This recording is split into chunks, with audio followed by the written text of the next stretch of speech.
Patients होते हैं उनके लिए मेथी दाना एक मिरेकल कहलाता है कि मिरेकल होता है ये डायबिटीज़ के पेशेंट के लिए। तो क्या ये सच्ची में ऐसा है? अगर वो खाना खाते हैं उस खाने में जो भी कार्बोहाइड्रेट्स हैं, चाहे वो रोटी खा लें, चावल खा रहे हैं, इवन के मीठा ले रहे हैं। दालचीनी कैसी है डायबिटीज़ के पेशेंट्स के लिए? क्या ये भी मेथी दाने के लिए की तरह इफेक्टिव है या नहीं? शुगर पेशेंट्स के लिए बहुत अच्छा है दालचीनी, और वेट लॉस के लिए बहुत अच्छा है। इसके अंदर भी एंटीऑक्सीडेंट्स हैं, इसके अंदर भी एंटी इन्फ्लेमेटरी एजेंट्स हैं। करेलों को माना जाता है कि वो वेट लॉस के लिए बहुत अच्छे साबित होते हैं, यूज़ किए जाते हैं। जो लोग वेट लॉस करते हैं जूस बना के पीते हैं। करेले के अंदर कुछ ऐसे कंपाउंड्स हैं जो बिल्कुल इंसुलिन की तरह काम करते हैं। अब इंसुलिन क्या करती है? शुगर लेवल डाउन करती है। तो करेले का पानी जो है वो शुगर के मरीजों के लिए बहुत इफेक्टिव है। पहले आप फाइबर ले लें, कोई प्रोटीन ले लें, सालन खा लें, कुछ और खा लें, लेकिन जो रोटी चावल या जो चीज़ें जिनमें कार्ब्स मौजूद हैं, 15 मिनट पहले आपने इसबगोल का छिलका या फाइबर या सैलड लिया, उसके बाद आपने गोश्त खाया और उसके बाद आपने रोटी उसी गोश्त के शोरबे से खा ली, या कोई और सालन है तो उसके साथ आपने रोटी खा ली। अस्सलाम वालेकुम, welcome to another episode of Sehat Naturals podcast. मैं हूँ आपकी होस्ट तरीम फातिमा। आज हम बात करेंगे ज़िंदगी की। ज़िंदगी मीठी है, लेकिन जब यही मिठास डायबिटीज़ में बदल जाए तो ज़िंदगी की कहानी थोड़ी सी सीरियस हो जाती है। आज हम इसी कहानी को डिस्कस करने के लिए बात करेंगे डॉक्टर शाहिद नदीम से। उन्हें कौन नहीं जानता, तो आइए शुरू करते हैं। अस्सलाम वालेकुम डॉक्टर साहब, कैसे हैं आप? वालेकुम सलाम, मैं बिल्कुल ठीक ठाक। बहुत शुक्रिया, आप तशरीफ़ लाए हमारे लिए।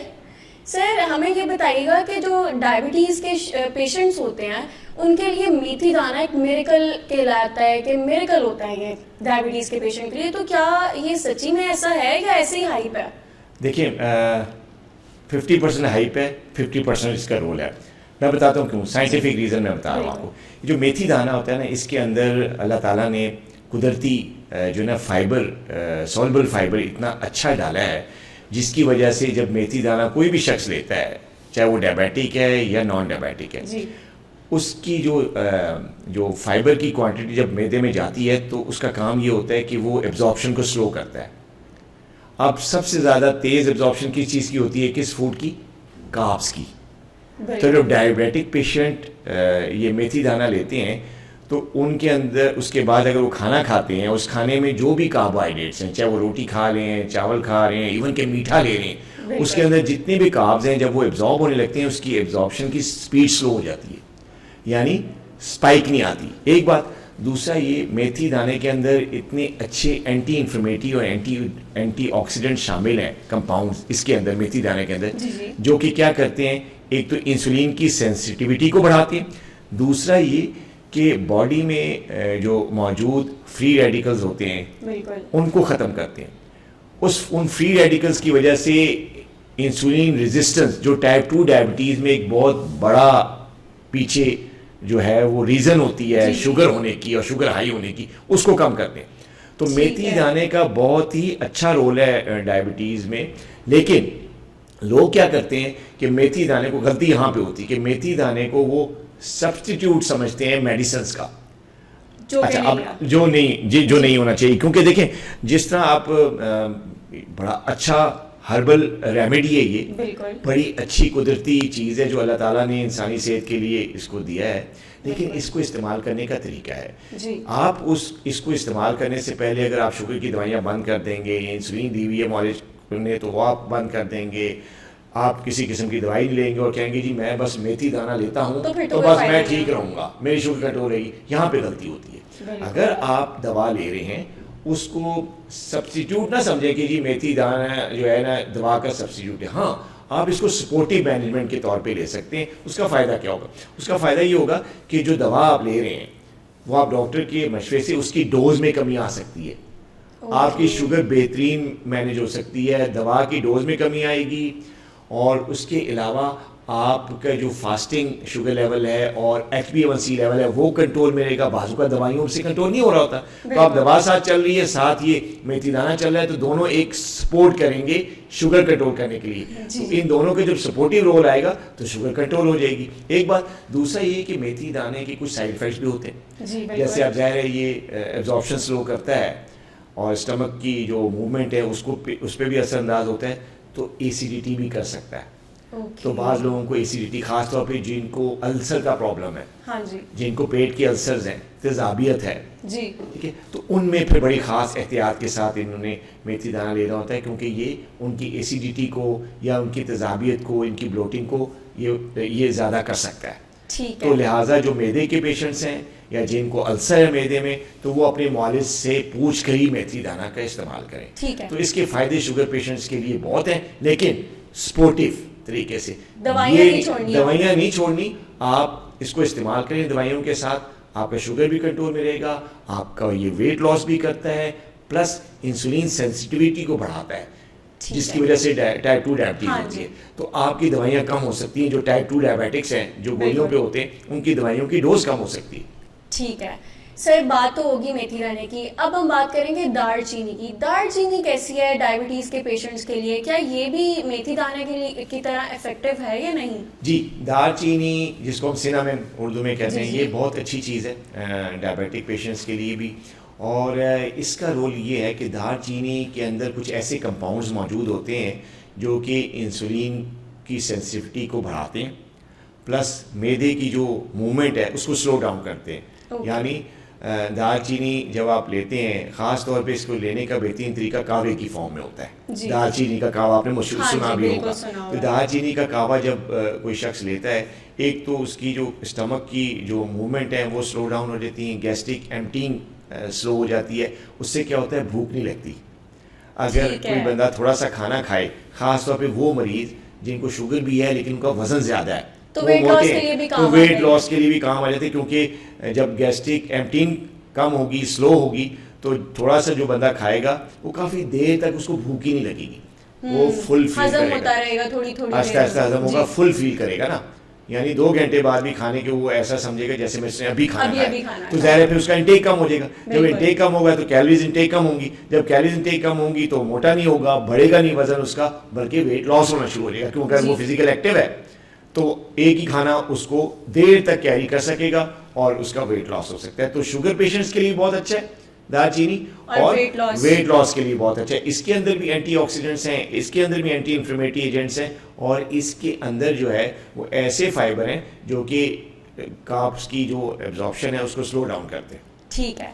अब हमने बात कर ली मेथी दाने की भी और दालचीनी की भी, तो इनका कंपैरिजन अगर हम करें तो कौन सी चीज़ ज़्यादा बेटर है, देखें, या अगर हम पहली इसको साथ भी यूज़ कर सकते पहली हैं? बात तो ये है कि ये दोनों चीज़ें सपोर्टिव हैं, जैसे कि मैंने जी। पहले बताया, सिनेमन भी और ये मेथी दाना मेथी भी दाना। सपोर्टिव है। इसको मेडिसिन का नेमल बदलना आप समझें, एक बिल्कुल। बात। दूसरा ये कि दोनों इक्वली गुड है, ठीक है, इक्वली गुड है। यानी जितना रोल इसका दालचीनी का उतना ही रोल मेथी दाने का। तो दोनों जो है ना इतने ज़्यादा ऊपर नीचे नहीं है, लेकिन मेरे एक्सपीरियंस में जो डायबिटिक पेशेंट्स आते हैं, मेथी दाना शुगर लेवल को, ख़ासतौर पे फास्टिंग शुगर लेवल को और HbA1c को रिड्यूस करने में ज़्यादा इफेक्टिव है दालचीनी है। के मुकाबले।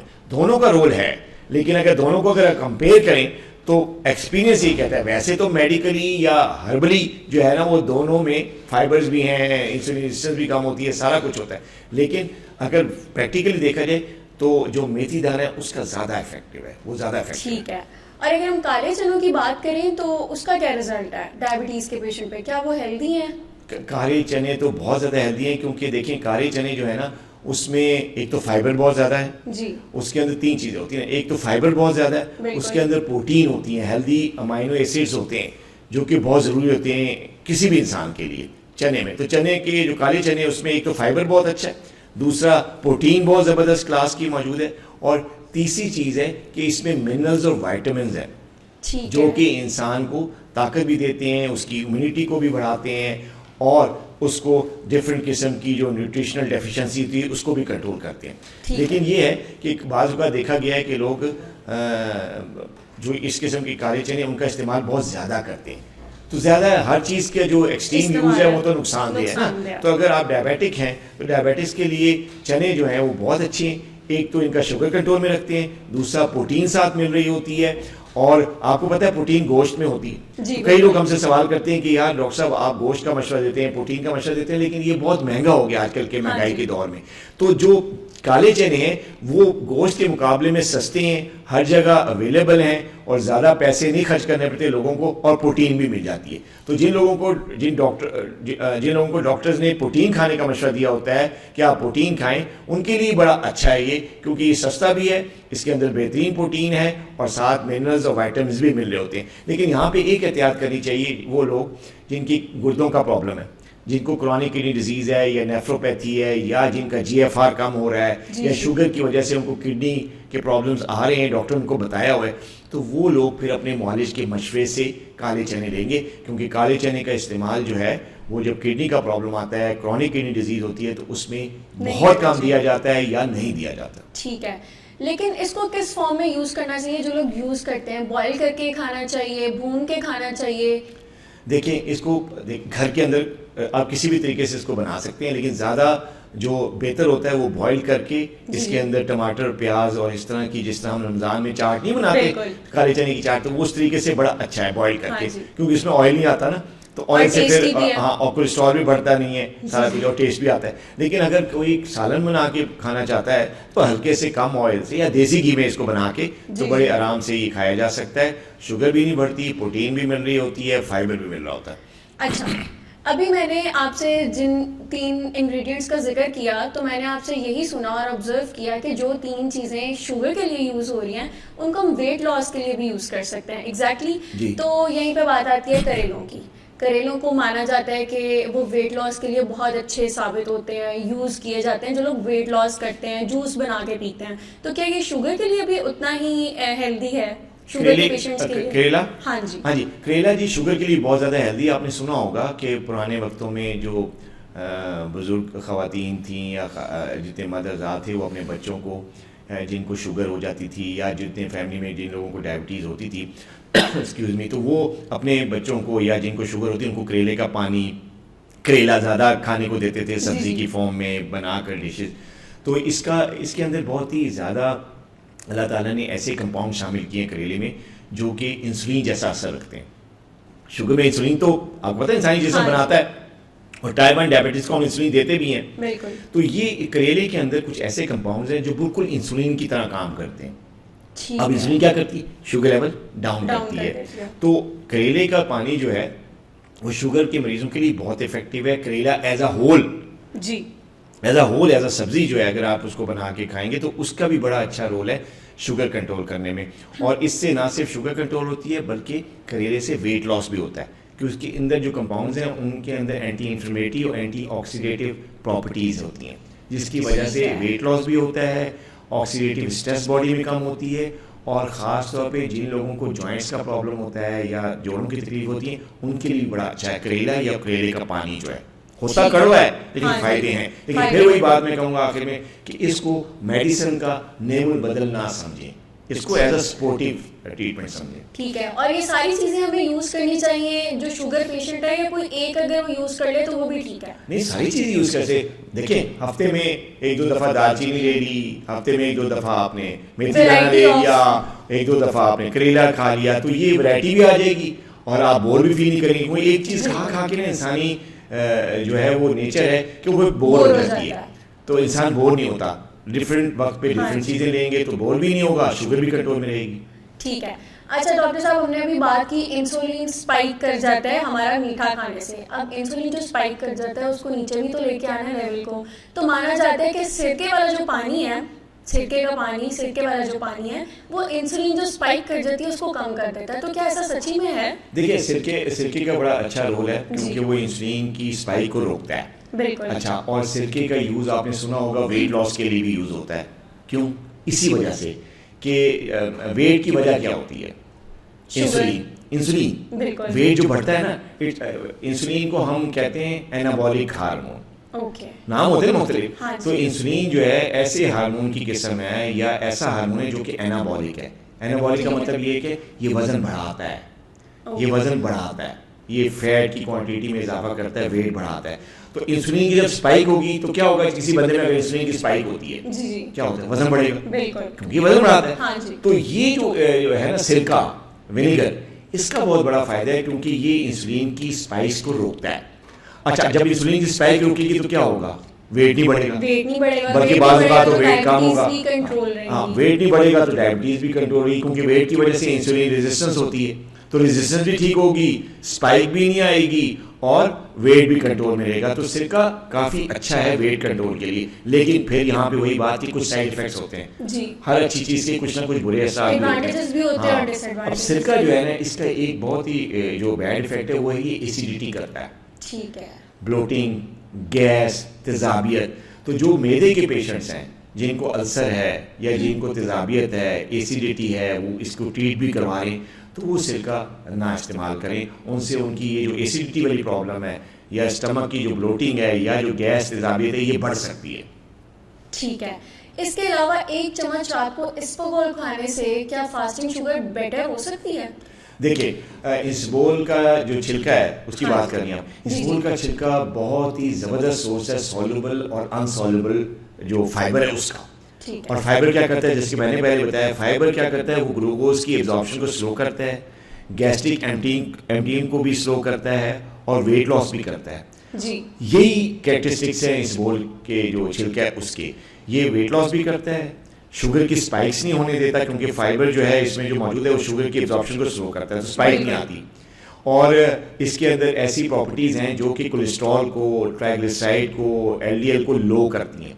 तो जो हार्ट पेशेंट्स हैं या जिनको कोलेस्ट्रॉल का इशू है, उनको भी बड़ा फ़ायदा इसबगोल देता है। तो इसबगोल के 3 बड़े फ़ायदे हैं।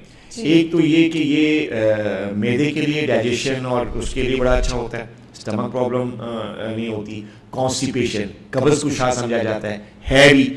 इसमें जो लोग भी रेगुलरली इसबगोल का छिलका लेते हैं वो कब्ज़ उनको होती ही नहीं। दूसरा बड़ा फायदा। तीसरा ये कि इस ग्लूकोज की एब्जॉर्प्शन कम करता है, तो शुगर स्पाइक नहीं होती। जो डायबिटिक पेशेंट्स हैं, अगर वो कार्बोहाइड्रेट वाला खाना, कुछ चावल रोटी ज़्यादा खा भी लेते हैं, लेकिन उनका शुगर स्पाइक नहीं करती, तो ये सबसे बड़ा फायदा है डायबिटिक्स के लिए इसबगोल के छिलके का। दूसरा ये कि कुछ लोगों का जो कोलेस्ट्रॉल बढ़ा होता है वो भी ये काम करता है।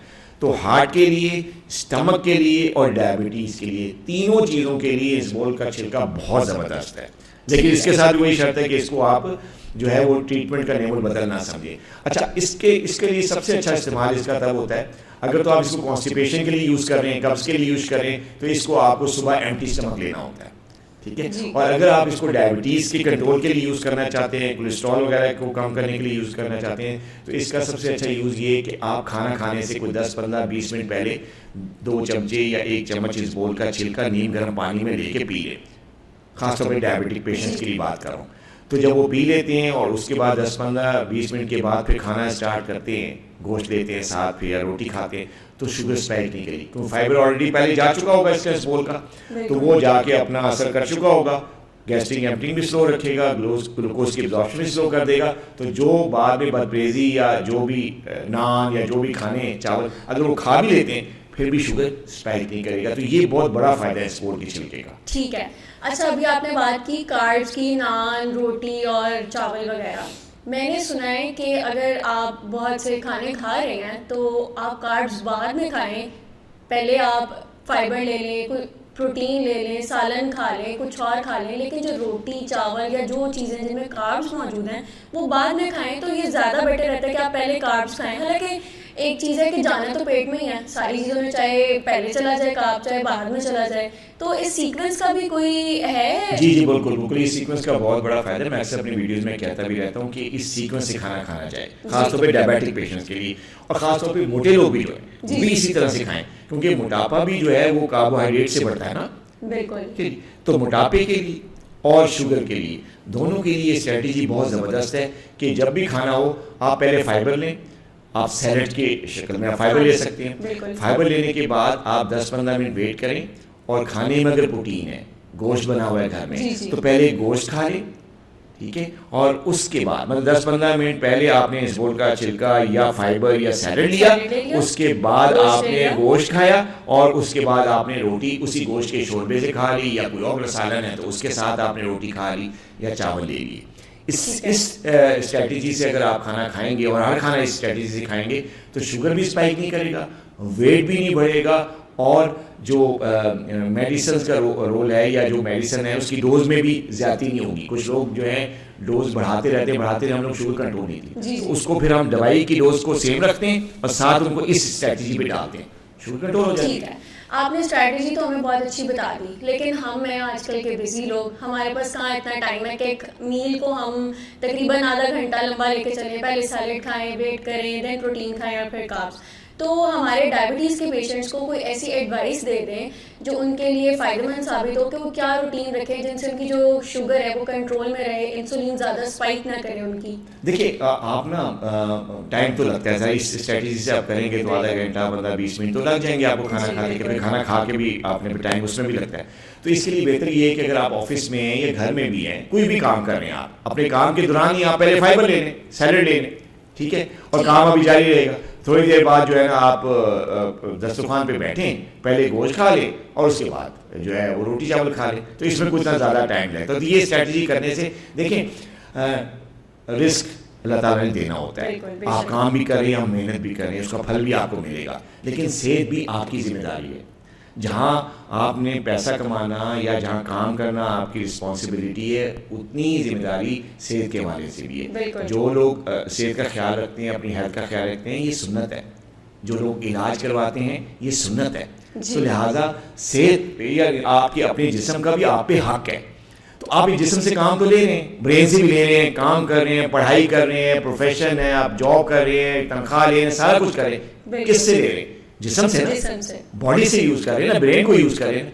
तो क्या आपका इसका हक नहीं बनता कि इसको भी थोड़ा सा आप फ्यूल दें, इसको भी बीमारियों से बचाएं, या कि इसके अंदर कोई डिजीज है, कोई शुगर है तो उसको भी कंट्रोल करें। बिल्कुल, जान है तो जहान है, जान है तो जहान है। तो अगर आप इसका ख्याल नहीं रखेंगे तो क्या होगा? आप 5 साल जॉब कर लेंगे, 10 साल, उसके बाद आप बेड पे आ जाएंगे। जब आप बेड पे आते हैं तो यकीन मानिए ना आपके रिश्तेदार आपके काम आते हैं, ना आपके जानने वाले आपके काम आते हैं, ना आपके फैमिली मेम्बर्स आपके काम आते हैं। आप होते हैं या डॉक्टर होता है या बेड होता है, ना आपकी सैलरी होती है, ना आपकी जॉब होती है, सब छूट चुकी होती है। तो बजाय ये कि आप ज़्यादा काम इस बॉडी से लेके और इसको 5 साल 10 साल के अंदर अंदर इसको बेड पे लिटा दें तो बेहतर नहीं है। इसका ख्याल रखें, 30 साल 40 साल 50 साल 60 साल जिए, 70 साल जिए, जॉब भी करें, कमाएं भी, क्योंकि इसी ने आपको प्रोडक्टिव बनाना है। बॉडी से, हेल्दी ब्रेन से, हेल्दी जिस्म से ही तो आपने आगे कमाई करनी है ना। तो आप इसका ख्याल रखेंगे, ये आपके काम आएगा। ठीक है सर, इसके अलावा हमें ये भी बताइएगा कि देसी घी डायबिटीज का दुश्मन माना जाता है, तो क्या ये बात गलत है? ये बात गलत है। देखिए देसी घी जो है वो डायबिटीज का दुश्मन नहीं है, इंसान का दुश्मन नहीं है। दुश्मन पता है क्या है? Seed oils. ये जो हमारे बनास्पति ऑयल्स या बनास्पति घी जो हम यूज करते हैं कनोला के नाम पे या सनफ्लावर के नाम पे, डालडा, ये सारे, मतलब मैं किसी ब्रांड का नाम नहीं लूंगा, सारे ही हैं, बहुत सारे ब्रांड। तो ये जितने भी कुकिंग ऑयल्स हैं जो कि सीड ऑयल्स जिनको कहते हैं, ये सेहत के लिए बहुत नुकसानदेह, क्योंकि जिस प्रोसेस से बनाए जाते हैं उनके अंदर ऐसे केमिकल्स होते हैं। खासतौर पर मैं जिक्र करना चाहूँगा आपके प्रोग्राम के हवाले से कि ओमेगा 6 फैटी एसिड बॉडी में बहुत ज़्यादा बॉडी के लिए नुकसानदेह, ओमेगा 6। और ये जो बनास्पति घी या सीड ऑयल जिसे कहते हैं वो ओमेगा 6 से भरे हुए होते हैं। और ओमेगा 6 क्या करता है? ये बॉडी में ऑक्सीडेटिव स्ट्रेस करता है, इन्फ्लेमेशन करता है, और जो है इंसुलिन सेंसिटिविटी को बहुत ज़्यादा जो है वो डिक्रीज कर देता है, इंसुलिन रेजिस्टेंस करता है, जिसकी वजह से ना सिर्फ लोगों को कोलेस्ट्रॉल बढ़ता है, हार्ट प्रॉब्लम्स होते हैं, ब्लड वेसल्स जो है उनकी नैरोइंग होती है, और शुगर भी कंट्रोल में नहीं होती। तो दुश्मन देसी घी नहीं, सीड ऑयल्स है। देसी घी शुगर पेशेंट्स के लिए ज़्यादा अच्छा है। वो एक ऐसा हेल्दी फैट है जो कि शुगर पेशेंट्स के लिए फ़ायदेमंद है। और मैं अक्सर अपने पेशेंट्स को कहता हूँ कि अगर आपने खाना बनाना है या पराठा खाने का दिल कर रहा है तो आप देसी घी में बनाएं। बस ये है कि एक्सट्रीम किसी भी चीज़ की खतरनाक होती है। बहुत ज़्यादा अगर मैं देसी घी कह रहा हूँ तो कुछ लोग हमेशा पूरा दिन ही देसी घी खाना, ऐसा नहीं है। क्वांटिटी का ख्याल रखना है, अपने पोर्शन साइज कंट्रोल रखना है। थोड़ा देसी घी जो है डेली की बना दें, जैसे आप बनास्पति तेल या घी यूज़ करें उसकी जगह आप रिप्लेस कर दें देसी घी। लेकिन ये तो ना करें कि इसकी ज़्यादती शुरू कर दें, क्योंकि ज़्यादती हर चीज़ की खतरनाक है। अब देसी घी भी अगर आप ज़्यादा क्वांटिटी में लेंगे तो फिर आपको प्रॉब्लम होगा, आपको कोलेस्ट्रॉल भी बढ़ सकता है, आपको हार्ट प्रॉब्लम भी हो सकता है। ये आप करें। लेकिन उन लोगों के लिए मेरा मैसेज है जिनको हार्ट प्रॉब्लम है, जिनको किडनी का प्रॉब्लम है, या जिनको कोलेस्ट्रॉल का प्रॉब्लम है, उनके डॉक्टर ने, उनके कार्डियोलॉजिस्ट ने उनको मना किया हुआ देसी घी से या कम खाने का कहा हुआ, तो बस फिर तो वो लोग जो है ना वो देसी घी को उसी तरह परहेज करेंगे जैसे कि उनको डॉक्टर ने बताया हुआ। ठीक है। इसके अलावा मैंने आपको बहुत से चैनल्स पर सुना है, आप कहते हैं खाने के बाद 10 मिनट वॉक, तो इसकी क्या लॉजिक है? देखिए आपको पता है कि जो ब्लड ग्लूकोज है वो जब जिस्म में जब ग्लूकोज एब्जॉर्ब होता है तो ब्लड में जाता है जी। तो ब्लड से वो कहाँ पे जाता है आपको पता है? मसल्स में। मसल्स में। तो जो मसल में जाता है तभी तो ब्लड में शुगर लो होगा ना। अगर मसल में नहीं जाएगा ग्लूकोज तो ब्लड में रहेगा, तो क्या शुगर कंट्रोल होगा? नहीं। तो लिहाजा इसका बेस्ट यूज होता है मसल में, ठीक है। और मसल्स कब यूज करते हैं ग्लूकोज को? जब वो काम में आते हैं, बिल्कुल। ठीक है। वॉक या एक्सरसाइज। वॉक और एक्सरसाइज में मसल्स काम में आते हैं ना। मसल को जब आप काम में लाएंगे तभी तो वो ग्लूकोज यूज करेगा ना। अगर आप बैठे रहेंगे खाना खा के तो मसल भी बैठे रहेंगे, वो ग्लूकोज ही लेंगे। तो अगर आप चाहते हैं कि आपका शुगर कंट्रोल हो तो आपको जो हाई शुगर लेवल आपका खाने के बाद बढ़ता है वो खाने के फौरन बाद आप 10-15 मिनट की वॉक करेंगे, मसल यूज करेंगे एनर्जी के लिए, ग्लूकोज को ब्लड से खींचेंगे, मसल के अंदर ग्लूकोज जाएगा, ब्लड में कम हो जाएगा, आपका फास्टिंग भी कंट्रोल, आपका रैंडम भी कंट्रोल, आपका एंडोरेंस भी कंट्रोल हो जाएगा। ठीक है। आज हमें आप बहुत सी चीज़ों की हकीकत बता रहे हैं, तो फिर इसके साथ हमें जामुन के बीज की भी हकीकत बता दें। इसकी भी बहुत हाइप है कि बहुत अच्छा होता है डायबिटीज़ के पेशेंट्स के लिए, तो इसकी कितनी सच्चाई है इस बात में? देखिए जामुन बड़ा अच्छा फ्रूट है, उसका ग्लाइसेमिक इंडेक्स भी बड़ा लो है। जामुन एज अ फ्रूट की बात कर रहा हूँ, वो बहुत अच्छा है डायबिटीज के लिए। बल्कि मैं तो मशवरा देता हूँ कि आड़ू, जामुन और अमरूद जो है वो मौसम के हिसाब से वो डायबिटिक पेशेंट्स को लेना चाहिए, इससे शुगर लेवल नहीं बढ़ता।